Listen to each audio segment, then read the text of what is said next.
One of the ladies said, when she finally opened her heart again, she realized, wow, I was raised by monsters, and then I became one. That was her realization. Nobody told her to think that. She just saw what happened to her. Now, hello and welcome to the Pacific Channel, where you learn about the law of attraction, how to manifest anything you want, meditation, and more.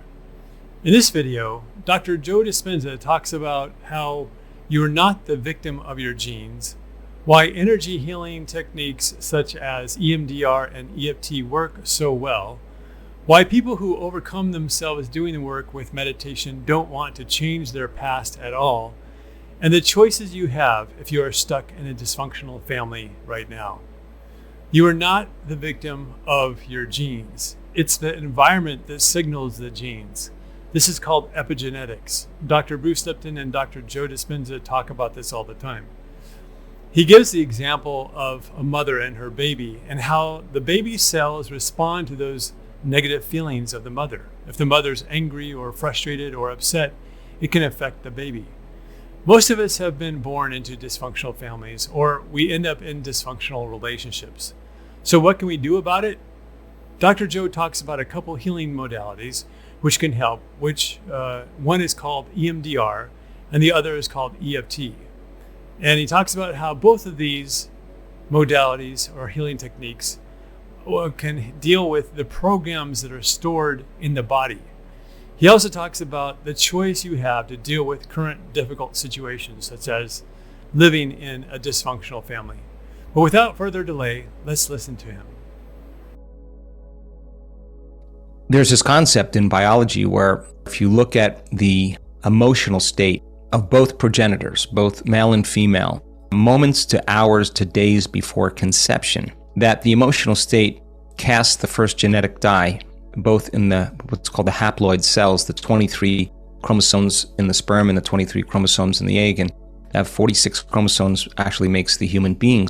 So the emotional state from the progenitors is telling the seed and the egg initially what to expect in the environment that the organism is going to be in.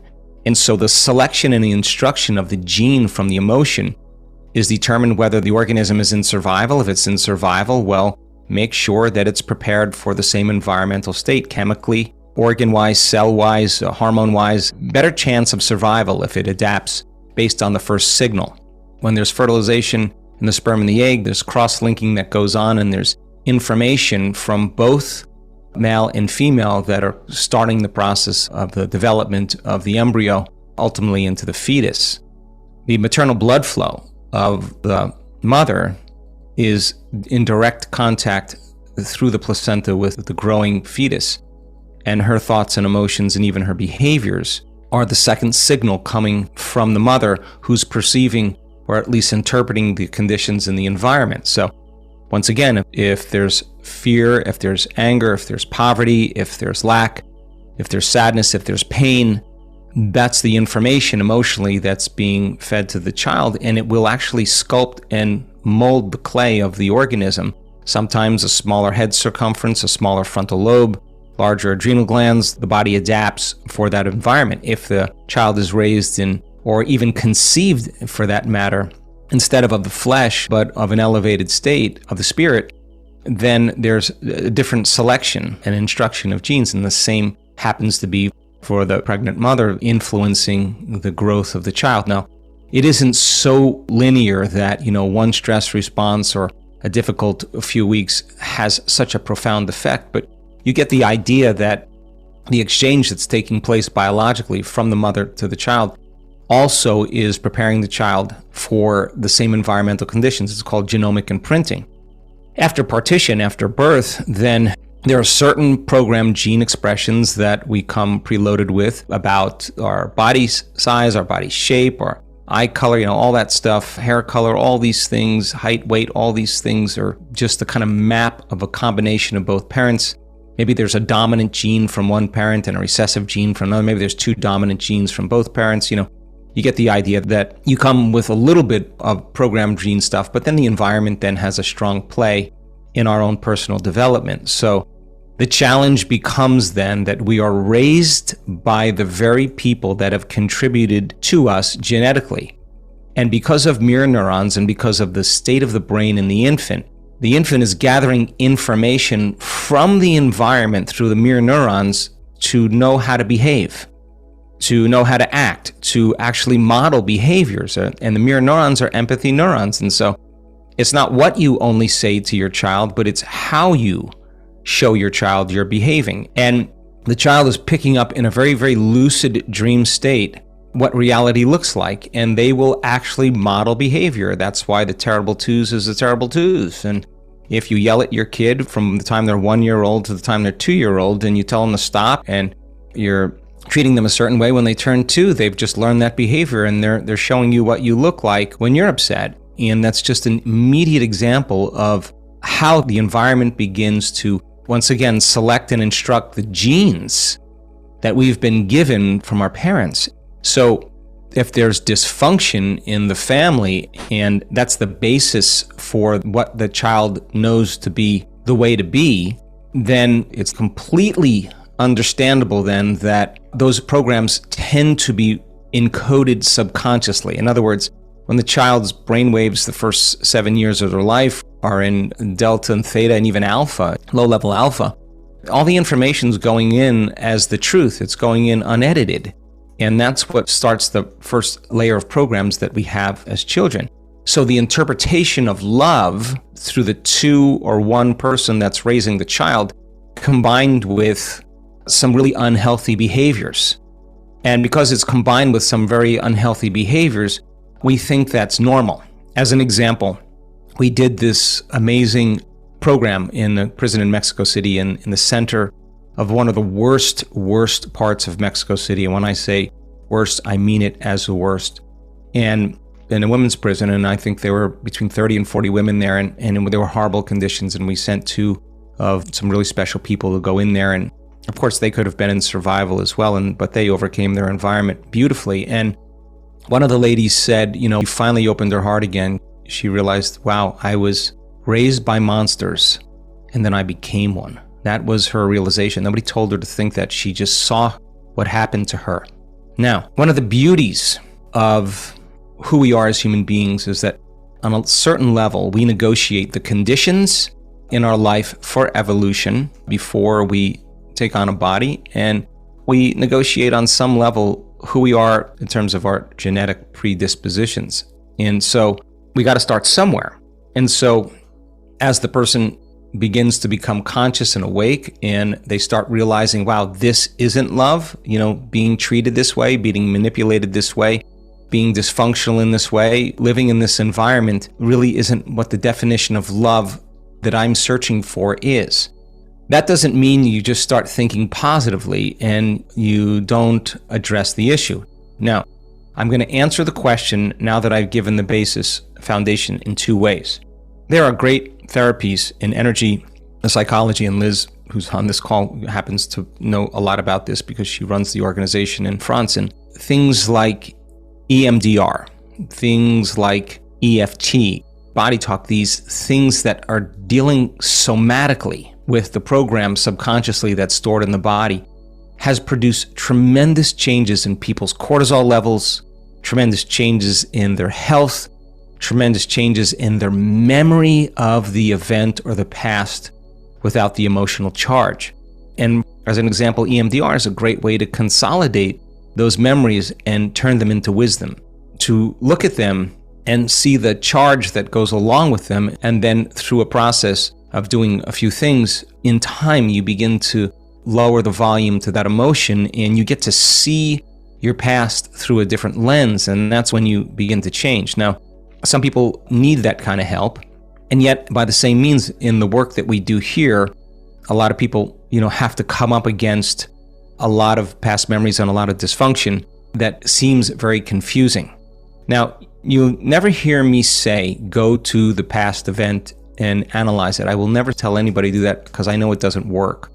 What I do know that works, as I said to Matt, is to overcome the emotion.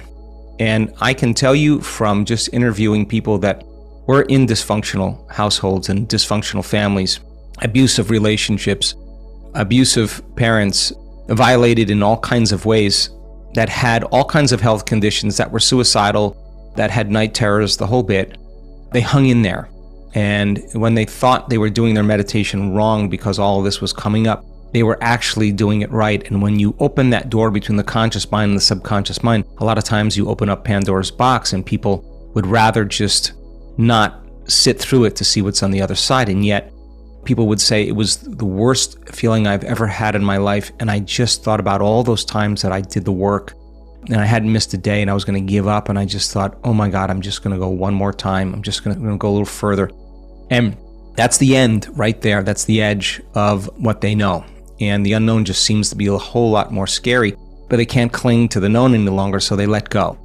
And the words that they use is, my heart blew wide open. It was like my heart exploded. These are words that they use, and they look back at their past, and for some reason, they see it like it was exactly the way it's supposed to be because it brought them to the present moment. In fact, they don't want to change anything in their past because they gain the understanding at that point, and that's the moment their disease goes away. That's the moment they have nothing but love for their betrayers because they were part of what they needed to learn to get to this elegant moment that they had never felt before in their entire life. That's when it becomes instrumental. Now, that's the antidote, but by the same means, if you're living in conditions with a dysfunctional family, you have the same two choices. You either get professional help to have somebody who's outside the culture of the family to help the family in a certain way to change. Every single one of them has to change in the dysfunctional family. The responses, the behaviors, everything has to change. You need someone who's outside the culture of the family to be able to do that. And that's point one. The other point is you got to ask yourself, what is loving to me? And this is an important question that we all have to ask. And when we ask the question, what is loving to me? If living in a dysfunctional family brings you pain and sorrow and suffering every single day, and you can't get the help that you need, and you're an adult that can make a different choice, you have one of two choices. You either work on mastering the environment and making those changes yourself, or you separate yourself from those conditions and you have a place to go where you have the solitude to be able to gather your thoughts, the solitude to be able to change your emotional state, the solitude to be able to think about how you want to behave with your family when you're back with them. And I think that is also very healthy. Now, it's so much easier said than done because some people have limitations, whether it's financial, whether it's co-parenting, whatever that is. What I will tell you, though, based on talking to enough people that have had breakthroughs in their life by changing themselves, is that when they truly changed, when they truly decided to do the work and decided to make those changes, their response to the people in their life were different. Everything started to change. And some of those people that were abusive, some of those people that were unhappy, some of those people that had addictions or certain problems, they started to want to have help as well. They really started to really sincerely want to change also. And so by us being able to monitor our responses and our habituations and reactions to those conditions, it takes a tremendous amount of, as I said, energy and a tremendous amount of presence to be able to do it. And so there is very, very deep roots that we have to family. And it's a fast path to enlightenment because family at certain times shows us or reflects to us things about us that are very close to us. And gosh, if we can love our family in a healthy way, or we come from a loving family, we're super lucky. But many people have very challenging and difficult situations. In making the choice for change in any way that you decide to do it is laying down the familiar known, the abuse, the conditions that seem to never change, even though the person wants to change, they just can't help themselves. And sometimes they need help. And so consider both options, either getting help from outside the culture of the family or really isolating yourself from those conditions, or at least work on having a place where you can go and change your state and change your response and see if that changes. And give yourself a period of time. I'm going to try this out for a month. It's an experiment. And if it doesn't change sincerely, and mark that date as an important date, then you got to make a better choice. You got to make a bigger choice. And I think just from my own observation and my own experience, If you do decide to make a different choice and step out of the known into the unknown, I think everybody benefits from it, even though there's a little chaos and a little disorder up until that point. It's interesting to note that Dr. Joe would never say to go back and analyze past trauma and negative events, because that doesn't work. But with a healing modality like EMDR, which stands for eye movement desensitization and reprocessing, or EFT, which stands for emotional freedom techniques, you can heal the emotional pain from past events. EFT is about the mind-body connection. So every negative event from the past has an emotional charge to it. And whenever you do EFT, what it does is it helps you remove that emotional charge almost instantly. It's really quite amazing. EFT can remove all of the emotional pain and leave you feeling emotional freedom, hence the name Emotional Freedom Techniques. The bottom line is that we must forgive those who betrayed us in the past. We must forgive ourselves, and we must forgive the event, the circumstance, or the situation of what happened to us. It's happened to all of us. That's the work. You wouldn't be the person who you are now without those bad events. You can use tools like EMDR and EFT and meditation to do that, so that one day you too can feel and really mean it that you have nothing but love for your betrayers. If you like this video, please hit the like button and subscribe. And if you feel like leaving a comment below, please do so. And now go out and create a great day or night. Thank you.